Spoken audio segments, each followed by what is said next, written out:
You're never more than 10 minutes away from the latest news, weather, and traffic. News Radio 93.1 WFLA. So there are a few things that we can do.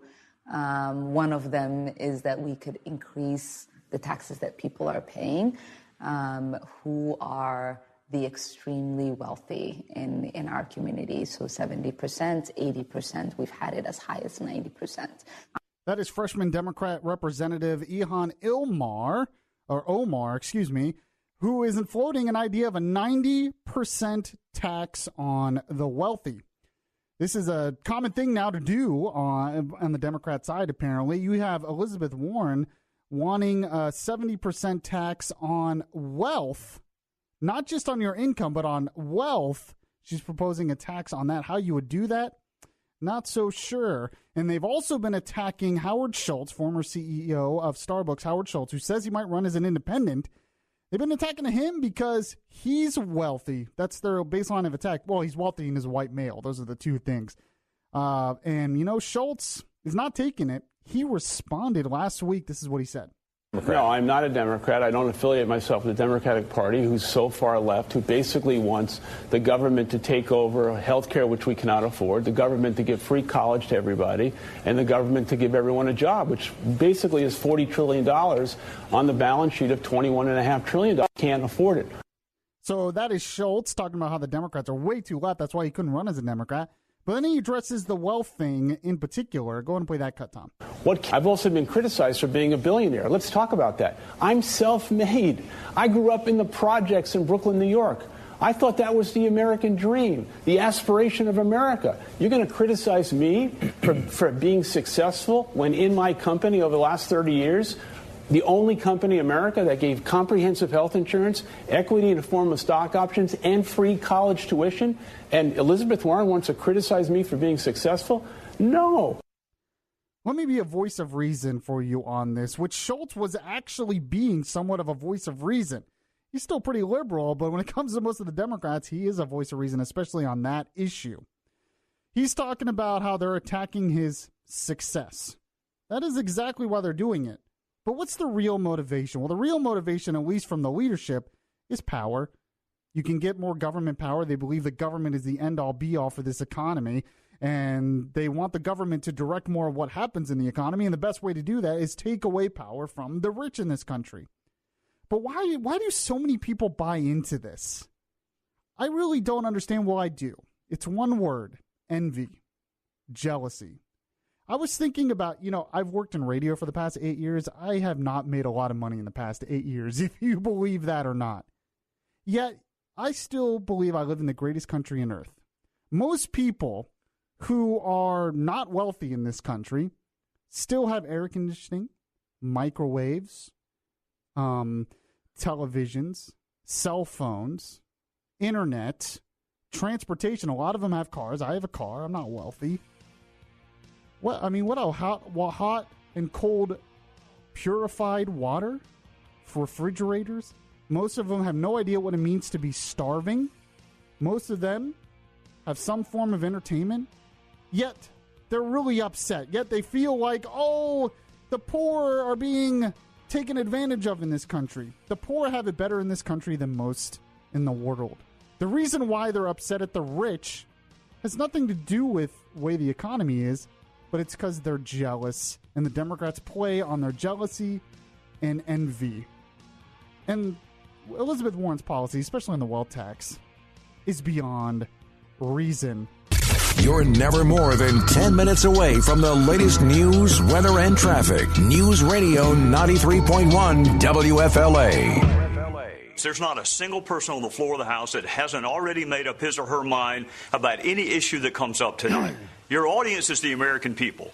And you're going to stand where less than 50 people have ever stood in our country's history. You have a unique opportunity to not just tell people what they want to hear. Anybody can do that. Tell the American people what they need to hear.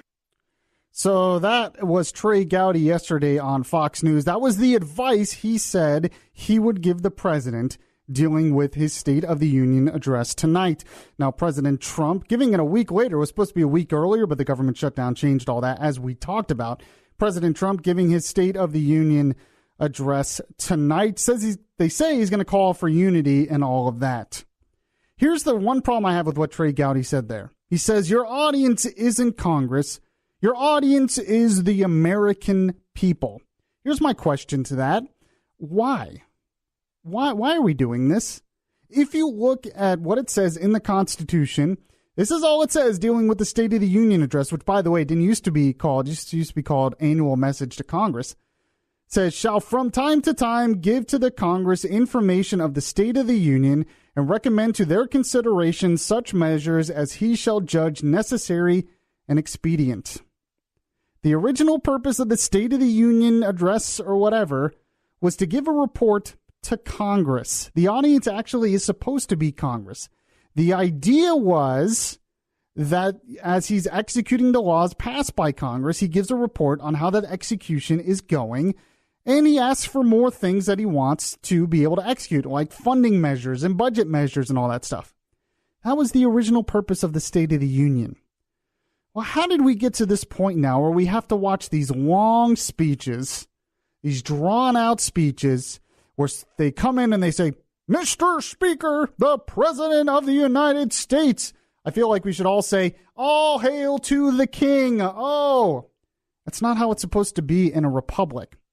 Believe it or not, George Washington and John Adams did give speeches to Congress, State of the Union speeches. They called it the Annual Address to Congress. They used to do that. Then Thomas Jefferson, when he got in power, he changed that. He believed, because he didn't want it to look like a monarchy, this was a big thing with him, he thought it made the president look too powerful by giving the address himself. He instead wrote the State of the Union and had someone deliver it. So he'd have it delivered to Congress, and that person would read it to Congress and actually the justices of the Supreme Court. And this idea now that, well, State of the Union is supposed to be above politics. We all come together and we listen to the president and we all clap because it's the president. And there's this big fancy ordeal. It's nonsense. It's a smokescreen. Since the beginning, it was always political, and it really was meant to be political. John Adams and George Washington actually used the State of the Union for political reasons. They did. John Adams used it to promote his peace treaty with France and Britain. Actually, in Britain, I'm sorry, his peace with Britain, and kept us out of war with Britain and all of that stuff, and France. And Thomas Jefferson did the same thing. He came in and promoted his own Republican parties. That's what his party was called at the time, Republican Party. And it was political, and Congress would react, and that was the whole thing. It was meant for Congress, because Congress is supposed to be the supreme branch of the United States, not the presidency. But now we go through this whole ordeal, this long speech, people clapping. It's a political rally, basically. Why? Somebody please bring back Thomas Jefferson. Please bring back Thomas Jefferson so we can start a new tradition of not having these things anymore. Because Trey Gowdy's right. The Democrats aren't going to listen to him anyway. The State of the Union address really is just beyond reason. We're never more than 10 minutes away from the latest news, weather, and traffic. News Radio 93.1 WFLA. What will we do with this moment? How will we be remembered? I ask the men and women of this Congress, look at the opportunities before us. That one nation, under God, must be the hope and the promise and the light and the glory among all the nations of the world. When President Trump was giving that part of the speech, most of that was the end of the speech and near the end of the speech, Trump was on his game. That is Trump at his best. You know, before the speech, and we talked about this yesterday, Sarah Sanders and others in the Trump administration said that Trump was going to talk about American greatness, that Trump was going to give an uplifting speech. I think he mostly succeeded in that. Trump talked about the greatness from our past, bringing in veterans, bringing in first responders, bringing in Buzz Aldrin. He talked about the greatness in our present, bringing in first responders like that SWAT officer who came in to the Jewish synagogue, was shot multiple times to save people from a mass shooter. And he also talked about the potential for greatness in our future.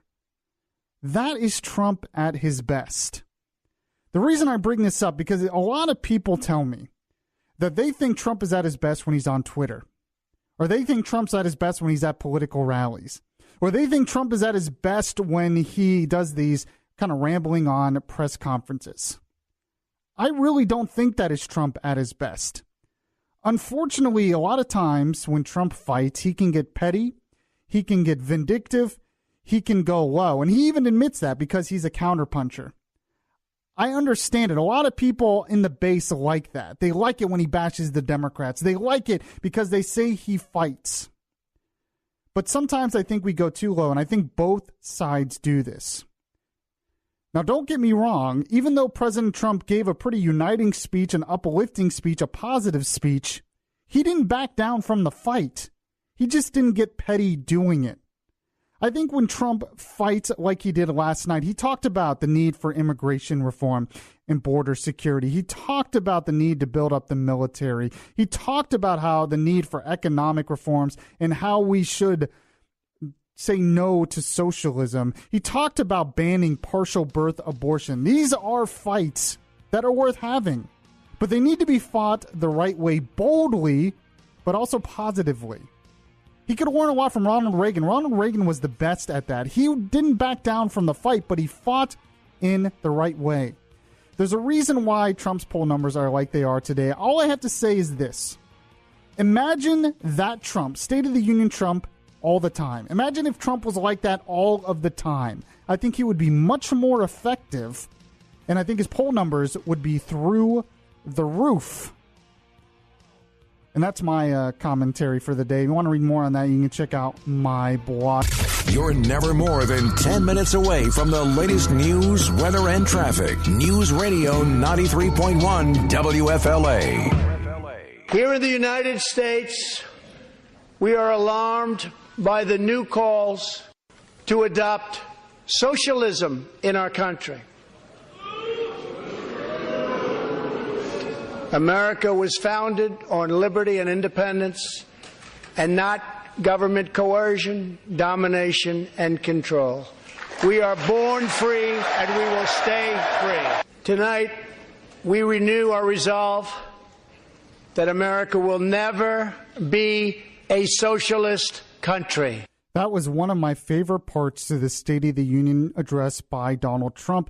It was a bold statement, but it needed to be said. It's sad that it needs to be said. Now, even though Bernie Sanders and AOC promote socialism openly and would not clap during that part, many Democrat and Democrat leaders are saying that label of socialism does not apply to them. Oh, we're not really socialists. Maybe a little bit in the terms of Denmark, but not really full-on socialists like Venezuela. Here's the thing, though. When you look at a lot of the policy proposals by the Democrat Party today, I don't know how else you define it. I was reading a piece on this from the Wall Street Journal, really good. They looked up the definition of socialism in Webster's dictionary. It says any of various economic and political theories advocating collective or governmental ownership and administration of the means of production and distribution of goods. Democrats say that's not us. Well, it might be not full North Korea or Venezuela, but it is certainly headed in that direction. Let's look at some of their plans. Medicare for all. Under the Bernie Sanders plan, it would abolish private health insurance and basically have the government administer the means of production when it deals with health care and health care services. That's a problem. And, Senator Kamala Harris promotes that. Green New Deal. We talked about that earlier in the show. It's basically as socialist as it gets. It's a government complete takeover of the economy, including the buildings we live and work in, the cars we drive, and if we can eat meat or not, basically. Socialist as it gets. Guaranteed. Here's another one. A guaranteed government job for all. Another Bernie Sanders favorite, and now part of the Green New Deal. That's basically government giving out jobs, and they're government jobs that they would be giving out. I don't know how that's not socialism. A new system for corporate control. Elizabeth Warren wants a new federal charter for businesses that will, with more than $1 billion, where employees would elect 40% of the directors, which of course would be run by the government. This would be run and administered by the government, even though it says it's employees. Vastly higher taxes. That's a part of Marxism and socialism. Doesn't get much more socialist than that. They want wealth taxes on as high as like 90% of their income. Let's see what else can be done. Yeah, Elizabeth Warren wants a 2% wealth tax. Those are the most prominent proposals, but there's other many socialist proposals being thrown out there by normal Democrats that are running for president. The fact is, this is more socialist than even and more radical, especially when you look at like healthcare. It's more radical than what a lot of European countries have when it deals to nationalized medicine. When you look at this Green New Deal, it lifted the veil on what many leftists and Democrats really want. They believe in socialism to its roots and want government control of so much of our lives and the country. And now they're not afraid. They're not ashamed to say it because that's what they believe, even though it's wrong. Even though most of the world is being lifted out of poverty today because of free markets. The one thing I worry about is the compromise. They know they can't get any of these things passed, but they'll ask for a compromise. The compromises are still awful and still lead us in that direction. So be wary of the compromises as well. You're never more than 10 minutes away from the latest news, weather, and traffic. News Radio 93.1 WFLA. So Democrats yesterday was a big topic on the show. PM Orlando unveiled their Green New Deal. By the way, I'm going to talk more about this on my other show, Beyond Reason Radio. Yes, you remember Beyond Reason Radio. We used to do it all the time. It's coming back tonight. It will be on tonight at 7 p.m. for 1 hour, a little bit more in depth on the week's topics. We'll go over the State of the Union and other things, and we'll go over this Green New Deal. Well, we went over the details of it and what AOC said about it. And even though it's kind of been ridiculed because it's really just crazy stuff, it's like to me, it's like a elementary school student. You give them an assignment. What would you do to help change the world? And the fifth grader's like, well, what I would do is I would put windmills everywhere and I would change every building, and airplanes are bad. So we're going to have high-speed trains everywhere, and we're just going to, so we don't need those silly airplanes and the cows and they're farting. No, we can't have that anymore. I mean, that's what it sounds like. That's what, when you read it, that's what it's like. I read somewhere today where somebody said, hey, this is a parody written by the Republicans. But what's really interesting about it is AOC puts them in a tough bind because a lot of the Democrat people running for the Democrat nominee for president are coming out in open support of it. At least 5 presidential hopefuls, including Cory Booker and Kamala Harris and Gillibrand, are all supporting this deal. Now, on Fox News earlier today, Kimberly Strassel, who is editor for the Wall Street Journal, works for their editorial board. She's really great. She was commenting how this could actually be really dangerous for the Democrats. This is what she said. It's still very dangerous for Democrats, and here's why. Because AOC's goal here is just to get a vote on this. It's why she wrote it specifically as a non-binding resolution. And once she does that, Democrats are going to have to go on record of being in support of this or not. So they either risk alienating their progressive base or exposing to the country that they're on board with a plan that essentially puts the government in control of vast swaths of the economy and micromanages people's everyday lives. Neither of those is a great place to be. So right there, and she knows. I'm going to talk a little bit more about why this is still dangerous, by the way, even though everyone's ridiculing it and saying it has no chance of passing. But Kimberly Strassel continued on why the Republicans kind of like this plan coming out. Here it is. Well, look, I think there's 2 aspects of this relationship. One, it's probably personal. Nancy Pelosi does not like people to defy her. We know this. And remember, one of AOC's first stops when she got to Washington was to go support all the protesters who were engaged in a sit-in in Nancy Pelosi's office. So on a personal level, probably not a lot of love there. But also, look, Nancy Pelosi, she is a smart lady, and she knows that AOC is a threat to the party. AOC is a Republican secret weapon for 2020. Every time she opens her mouth, she gives the Republicans something to say. Look, see, this is what the crazy Democrats want to do to the country. You keep them in the House, you put them in the White House, or you give them the Senate. They're going to tell you whether or not you can ride on an airplane anymore. And AOC now has this enormous megaphone that arguably rivals Nancy Pelosi's. And Pelosi at some point is going to decide if she's gently trying to put her in her place. But that might have to be more aggressive in future. So there's a battle right now between AOC and Nancy Pelosi. I find all this fascinating, but I often tell Republicans, even though her ideas to me are pretty crazy, don't discount AOC as much as you want to. Strassel, in her commentary today in the paper, actually said these proposals for the Green Plan make California look sensible. Yeah. She had a great Twitter. She was on Twitter with a thread on this, and it was fantastic. Follow her on Twitter. But my point is this. I think she's going to stick around for a while, AOC, because she does have that big megaphone. She is basically the Trump of the Democrat Party. She's not a policy wonk, but she knows how to keep the attention on herself. She's very good at it. And she throws out these bold things.